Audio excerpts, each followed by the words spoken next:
Bonjour et bienvenue dans cette nouvelle formation Windev. Donc aujourd'hui, nous allons voir comment afficher une fenêtre dans plusieurs langues, c'est-à-dire comment programmer notre fenêtre à ce qu'on donne la possibilité à l'utilisateur de choisir la langue qu'il va afficher. Comme on a vu dans la dernière vidéo, nous avons créé un bouton, nous avons créé une fenêtre avec un bouton dessus, donc, et comme on a créé un projet au démarrage en sélectionnant trois langues pour le projet. Donc, je signale qu'on peut sélectionner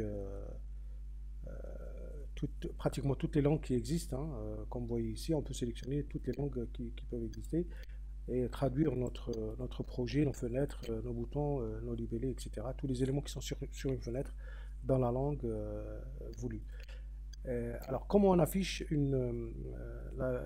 comment on change de langue, comment l'utilisateur va changer de langue. Donc, on va créer. Déjà, vous voyez ici qu'il y a trois erreurs d'IHM qui sont indiquées. Ça dit quoi? Ça dit que le libellé ou le titre du champ BTN affiché, c'est-à-dire ce bouton-là, n'est pas traduit en anglais, n'est pas traduit en arabe, et le redimensionnement n'a aucun ancrage. Donc ça, c'est une autre erreur d'IHM. Alors pour la traduction, donc Windev il détecte si nous avons déjà traduit notre élément ou pas, parce que dans la description de chaque élément, nous avons la possibilité de traduire donc les libellés.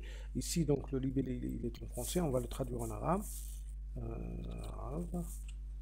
Ici, donc en anglais, donc display, par exemple, d'accord. Et j'enregistre. Voilà. Donc les erreurs qui concernaient la langue donc ont disparu. Alors, je vais créer donc trois boutons pour afficher différemment notre fenêtre. Donc, premier bouton, donc, le bouton qui va afficher la langue française. Donc, je mets ici français. OK. OK. Deuxième bouton, donc, je fais une copie. Donc, je maintiens le bouton CTRL appuyé et je glisse avec la souris. D'accord. Donc j'aligne mes boutons, voilà, avec même espacement, là, voilà. Donc deuxième bouton c'est arabe, pardon, arabe. Donc ici arabe, arabique, et arabique,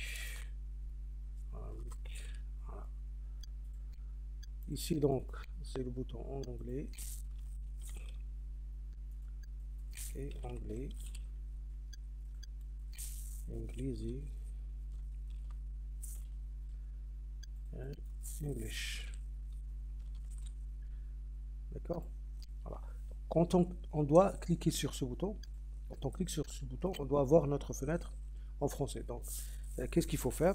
Il faut changer de nation. Donc, nation français. Et on utilise la commande utilise notre fenêtre. Fun. Oh, même chose donc pour l'anglais, l'arabe. Alors, nation arabe utilise donc Fenhome. Okay. Signale que dans la version 23, il y a eu une amélioration donc dans l'écriture du code. Il ferme automatiquement les parenthèses. Comme vous voyez, donc, quand j'ouvre une parenthèse, elle est automatiquement fermée. Donc, j'ai pas besoin de la refermer. Okay. Voilà. On va voir comment ça va se passer. Donc, je vais faire un go. Donc, français, c'est déjà en français. Je clique en arabe. Et voilà. Donc, ma fenêtre, elle a changé de sens. Donc, maintenant, la fenêtre, elle est de droite à gauche. Parce que l'arabe, c'est une langue qui s'écrit de droite à gauche. Et tous les libellés de mes boutons se sont transformés en arabe. Si je clique sur onglet English, voilà, ici, vous voyez French, Arabic, English, Display, Home, Donc tout a été traduit instantanément. Si je mets French, vous voyez, principal, français, arabe, anglais, affiché. Donc tout a été traduit et à chaque fois que et ça prend ce qu'on appelle le sens RTL ou LTR, c'est-à-dire right to left ou left to right, de droite à gauche ou de gauche à droite, donc l'écriture selon l'écriture de la langue.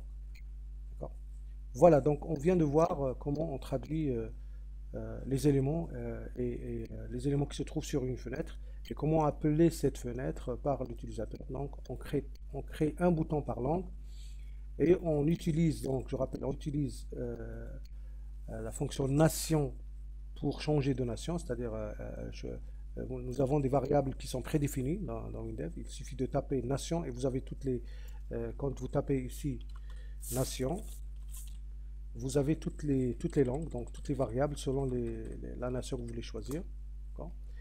Et il faut utiliser l'instruction utilise qui va réafficher la fenêtre, réinitialiser toute la fenêtre avec la nouvelle langue. Voilà, je vous remercie donc et je vous dis à une prochaine vidéo. Merci, si vous avez aimé cette vidéo, n'oubliez pas de cliquer sur like, de vous abonner à la chaîne et de cliquer sur la petite cloche afin de vous abonner aux notifications et de recevoir toutes les nouveautés. Merci.